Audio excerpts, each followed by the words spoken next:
Bonjour à tous, bienvenue dans cette vidéo. Alors cette vidéo, elle n'était pas du tout prévue, je devrais être dans les lavandes de Valençol, mais voilà, elles sont pas fleuries et mon ami Olivier Roch m'a conseillé d'attendre un peu, donc c'est ce que j'ai fait et du coup je vais avoir le temps de préparer cette vidéo que j'avais pas eu le temps.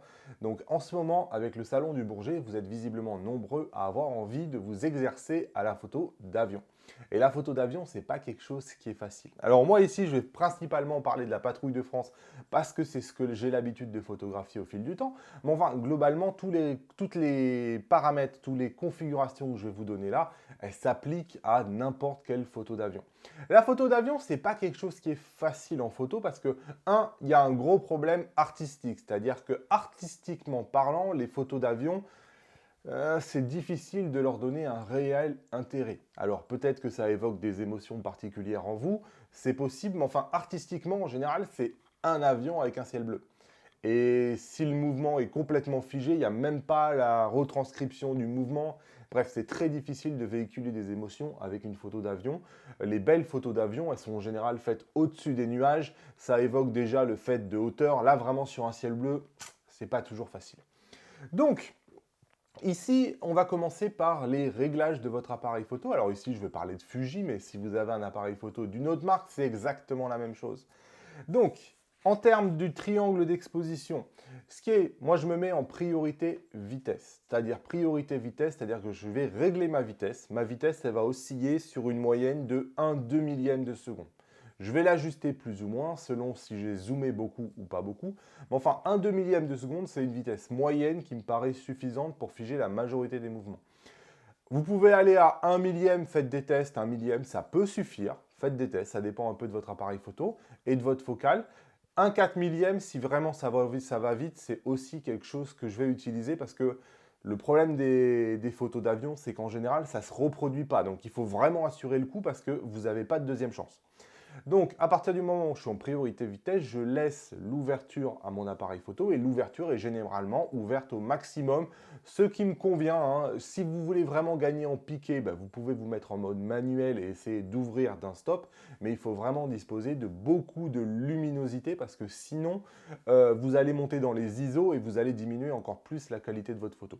Justement, les ISO, personnellement, je les laisse tout simplement en automatique et je ne m'occupe jamais des ISO pendant la prise de vue, hein. Vous allez voir que ça va aller extrêmement vite. Et la dernière des choses, c'est d'avoir envie de modifier l'ouverture, modifier les ISO, etc. Concentrez-vous uniquement sur la vitesse parce que c'est vraiment ça qui va déterminer si oui ou non vos photos vont être potables ou si vous allez devoir tous les jeter, comme j'ai vu récemment sur le groupe Facebook. En termes d'autofocus, pas de challenge particulier. Alors vous allez travailler avec des longues focales. Qui dit longue focale dit petite profondeur de champ. Donc je vous conseille plutôt d'utiliser AFC qui va régler la mise au point en continu. AFS, vraiment, je vous le déconseille. Vous allez avoir des petits shifts, je ne trouve pas mes mots en français, mais des petits décalages, voilà, de mise au point qui peuvent se faire. Ça va extrêmement vite. Des fois, les avions vont se rapprocher de vous, vont vous foncer dessus. Bref, vous n'allez pas être pendant le show en train de changer entre AFS, AFC, AFCF, AFC selon les configurations. Donc restez en AFC, c'est mon conseil.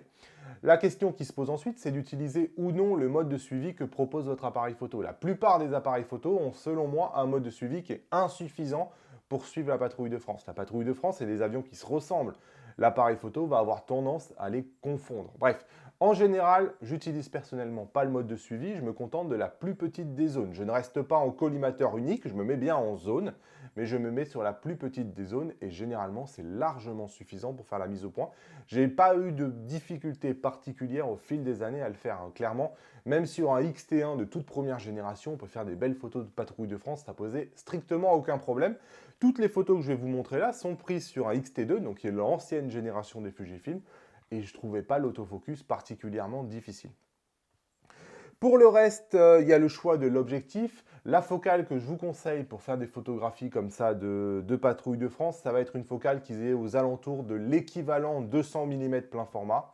200 à 350 mm plein format, c'est à peu près le type de focale, je pense, qui est le plus adapté pour faire des photos intéressantes. Si vraiment vous voulez vous rapprocher au maximum de votre sujet, il faut prévoir un objectif qui va plutôt dans les 700 ou 800 mm de focale. Donc chez Fuji, l'objectif idéal, c'est évidemment le XF100-400. Vous avez le 55-200 qui peut aussi faire un bon travail. Le 50-140 risque d'être un peu juste et lui, je lui mettrai un multiplicateur de focale, probablement 1.4 ou 2.0. Les multiplicateurs de focale, justement, sur un 100-400 ne me paraissent pas indispensables. Vous allez voir, la plupart des photos que je vais vous montrer là utilisent le multiplicateur de focale, mais finalement, j'avais regretté de le mettre lors de la session parce que je me retrouvais parfois à vouloir dézoomer pour avoir un plan large et j'avais finalement pas le plan suffisamment large. Et après, on se rend compte aussi, lorsqu'on regarde les photos, que finalement, les photos où on est le plus zoomé, où on a un seul avion en gros plan, c'est probablement les moins intéressantes de la série. N'oubliez pas que sur les Fuji, on a un mode haute performance. Donc là, c'est vraiment l'occasion aussi de l'utiliser. Donc n'oubliez pas de l'activer avant de commencer. Au début du show, vérifiez que vous avez bien une batterie à fond. Et après, pendant le show, il n'y a vraiment rien d'autre à faire personnellement qu'à la rigueur, ajuster la vitesse en fonction des résultats. N'oubliez pas, sur place, même si on est dans le show, ça va très très vite, on a peur de louper quelque chose. Faites les premières photos et au bout de 30 secondes, 1 minute que vous faites des photos, prenez le temps de perdre 1 minute de show et de regarder vos photos. Vérifiez tout de suite sur place, alors que le show est encore devant vous, est-ce que les mises au point sont bonnes? Est-ce que vous n'avez pas un problème de vitesse trop faible? Donc ça, vraiment sur place, vous pouvez au bout d'1 minute de show faire déjà une première rétrospective un peu de est-ce que vos réglages sont bons? Est-ce que ça fonctionne bien? Parce qu'il n'y a rien de pire d'attendre la fin du show pour s'apercevoir, ah bah ouais, finalement, ça allait pas, j'avais oublié ma carte SD, j'avais fait telle erreur, enfin bref, il y a 1000 erreurs qui peuvent être possibles. Et donc, c'est vraiment en vérifiant au début du show que vous allez vous en rendre compte. De toute façon, les choses intéressantes arrivent plutôt vers la fin du show. Allez, il est temps pour moi de vous montrer quelques photos. Alors, j'ai pris 25 photos. L'idée, c'est de vous inspirer quelques compositions. Voilà, c'est des photos. La photo d'avion, je vous l'ai dit dès le départ, en créativité, c'est pas génial, hein. Donc ici, la photo, voilà, ennuyeuse par excellence, c'est ce genre de photo-là. Je vous mets les exifs en haut à gauche. Donc vous avez la vitesse, vous avez l'ouverture et vous avez les ISO que j'ai utilisés, ainsi que l'objectif et la focale. Donc ça doit vous permettre à la maison de savoir, de déterminer, voilà, pour faire ce genre de photo, j'ai besoin de ce genre de focale. N'oubliez pas ici que c'est des focales en APS-C, donc c'est un équivalent. Si vous voulez un équivalent plein format, vous devez les multiplier par 1,5. Allez, c'est parti. Donc ça, voilà, pour moi, c'est une photo qui n'est pas extrêmement intéressante. On est sur un ciel bleu, il y a un seul appareil. On ne voit pas de sensation de vitesse, le mouvement est figé. Voilà, c'est pas très intéressant, quoi. Un peu plus intéressant, mais pas beaucoup plus. Voilà, on a quand même deux fumées. Je pense quand même que sur de la photographie aérienne, il va falloir modifier les formats pour essayer de les rendre un peu plus intéressants. Ici, vous voyez, je suis passé plutôt au 16/9. Ici, les appareils, vous voyez, on est vraiment dans le cas où les appareils foncent sur nous et donc la mise au point en continu va vraiment avoir son importance. Donc comme vous pouvez voir, voilà, pour avoir un point long d'ensemble comme ça, on est plutôt sur du 140 mm. Ici, vous voyez, je suis à 1 1100e, ISO 200, f7.1. Bon, voilà, tout se passe bien. Tout est ultra net, hein, si on zoome. Voilà, alors la photo aussi de Patrouille de France, on peut aussi essayer de faire des noirs et blancs, très contrastés. Alors ici, vous le voyez en petit, mais l'idée, on peut lire, si je le zoome, armée de l'air. Voilà, le contraste permet de le mettre en évidence, on voit bien la fumée. Le problème, c'est que voilà, on est sur un ciel bleu et tout ça, c'est pas très intéressant, quoi. En noir et blanc, on peut essayer de faire disparaître le ciel bleu en le rendant un peu plus clair ou un peu plus foncé. Il y a les deux versions qui sont possibles.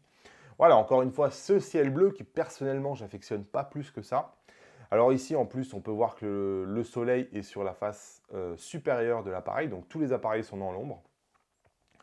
Voilà, ici, vous voyez, je suis à 200 mm, hein, c'est à peu près la plage focale que je vous ai indiquée. Donc c'est le genre de composition qu'on peut faire. En jouant avec les fumées, c'est quand même beaucoup plus intéressant que si vous avez un Rafale tout seul.